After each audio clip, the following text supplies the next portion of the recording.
Morning, guys. It's dark 30, or well, the sun's coming out soon. Guess whatever fucking time you want to guess it is. Anyway, I wanted to discuss with you all the weirdness that's going on right now.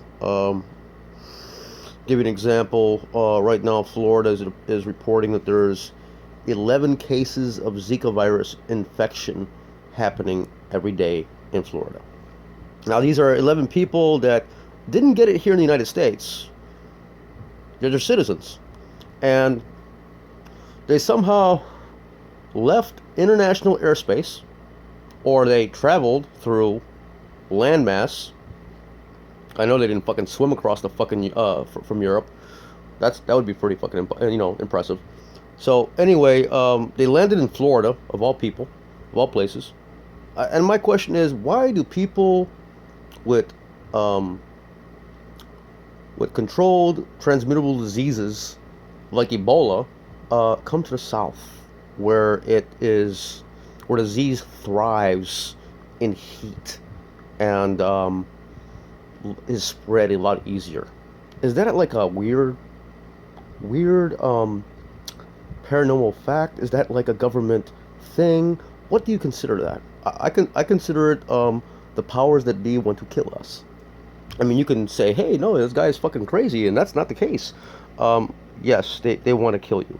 If they didn't want to kill you, um, the Twin Towers would never magically disappeared with a magical plane that doesn't exist. And the Pentagon would never have a plane that supposedly crashed into their building, but defied the telephone poles that were indestructible, because those fuckers stood still, but yet there was a explosion. So I'm going to talk to you about what our government's currently doing. There are planning ways for them to deploy their military.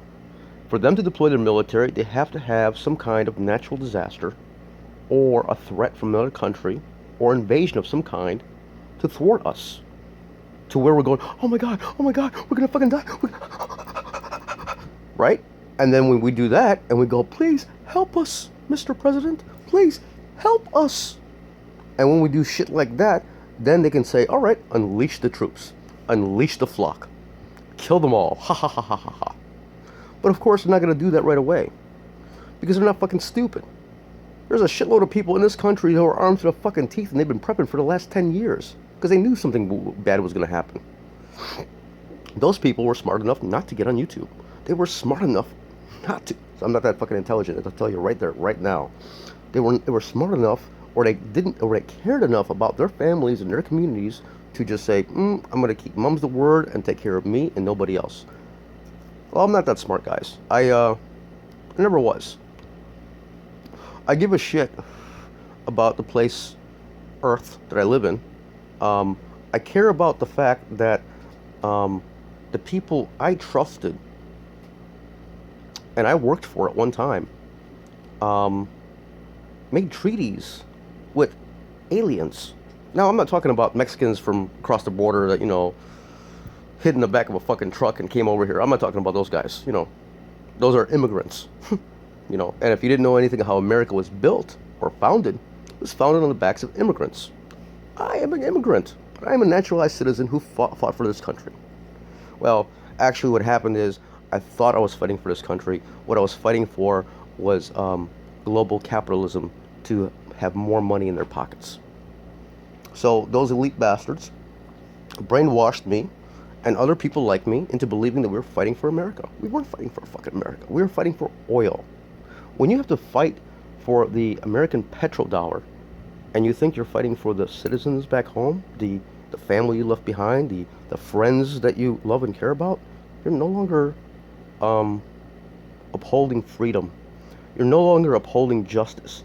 You're no longer saving anybody. You're a terrorist at that point. And for the 3.5 years, or the 2.5 years that I was briefly in the Middle East, as a U.S. Army soldier, I was a terrorist to those fucking people. Not on purpose. I thought I was a patriotic soldier defending American freedom, right? Dumbass was who I was. And I didn't see that until I saw two people on the side of the road one day during one of my deployments. It was a brother. It was two brothers, 7 and 11-year-old, and I saw the tears in their eyes when we drove by, the fear and the terror. This is the same kind of shit we are seeing now in America, and it's something I promised myself that would not happen. I would never let that kind of shit happen on American soil. But you know what? It's not something that I have any kind of ability to control. I'm one person. So the only thing I can do as one person is educate as many fucking people as I can about what's actually going down. They're going to deploy whatever methods possible to scare the living shit out of you. And when that happens, run to the hills. Not the ones you live in. Not the man-made caves that we all fucking, hang around and we think, oh, if a natural disaster comes, we'll just climb to our fucking roof. And then what? Die? Because where else can you fucking go when you go to your roof? Nowhere fucking else. And you become a target at that point.